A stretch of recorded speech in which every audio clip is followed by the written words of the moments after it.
Good night, my name is Laura. This story happened to me a long time ago. It was weird and inexplicable. Today, when I think about what happened, it scares me. This happened in the summer holidays. My family, when this dad arrives, have the tradition of going to the house in the woods. It is a small cabin that my grandparents inherited from us before they passed away. I had very good memories of the place. The forest where the cabin is located is on the outskirts of the city where I live. So we are very close. I remember that I was only 15 years old when this happened. I was just a girl. I was very excited to go to that place again and share with my family. We arrived and I felt that something was not right.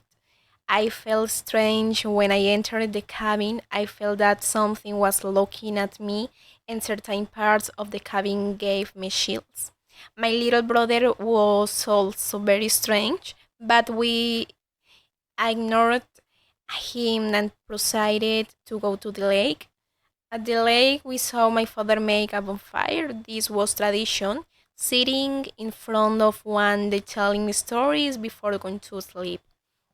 When it got dark, we sat by the campfire and started talking like always. My father smiling and my mother making fun of him. From one moment to another, my father stopped and looked at the nervous and scared lake. He whispered, "He come back." I was surprised because I didn't see anyone. My father tells me and my brother to go quickly into the house. My mother took us by the hands and led us inside. Only strange noises were heard, very strange. Suddenly there was silence. With me, I looked out the window, and Dad was not there. I ran out to see where it was, and it was as if it had vanished, as if there was no one there. I was surprised because I saw the bonfire in another position, and something seemed very strange to me. When I went back inside the house, I met a woman who had never seen me in my life. I asked her who she was, and she answered me. What are you talking about, daughter? I am your mother. I was in shock. I had never seen that woman. Everything seemed strange to me. I was very scared. I ran out of there towards the campfire. Everything looked the same, but with minimal change. The tree where the swing was located near the lake did not have the seat and no sing that there ever was one. My so-called murder calls me with a very strange voice and a terrifying smile.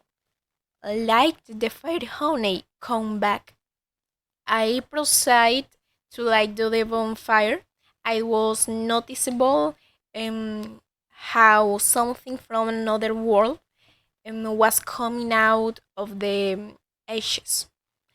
I was very afraid. I closed my eyes, and when I opened them, I noticed how a faceless being was in front of me. I screamed, and the more I screamed, the bonfire became more and more bigger. Something had that. My legs did not respond to me. I was there while that being got closer, and the closer it got, my heart beat very fast. I could only observe how there was a blanket near the campfire that I had never seen before. It was not there when I was with my family. I had something writing. We will see us again, girl. I just felt that being was approaching me, and my breath stopped. I closed my eyes again. I couldn't scream anymore.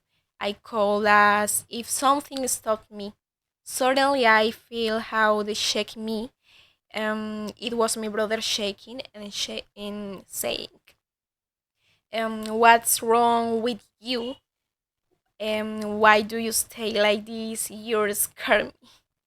Breathe and calm down. I was in the place before my parents were sitting by the campfire. There was no one else. I look at the sky and around me, and everything was as I knew it. When we go to bed, I stay with my mother and with the dark voice as the woman from before tells me, "Sleep, thing, honey, put out the fire." Immediately, my eyes went to the bonfire and I saw the blanket again, which was not there before. This time, this time it had something written on it, but it was different. It said, mm, "I will see you again, girl." Since that day, I have not I set foot in the cabin again. I don't know what happened that day, but there was something strange in that campfire. I talked about it with my mother, and she gets very nervous. She tells me that no one arrived, that Diane tries to avoid the subject I decide, and no talk about it anymore. But something weird there in that place, something I don't want to know what it is.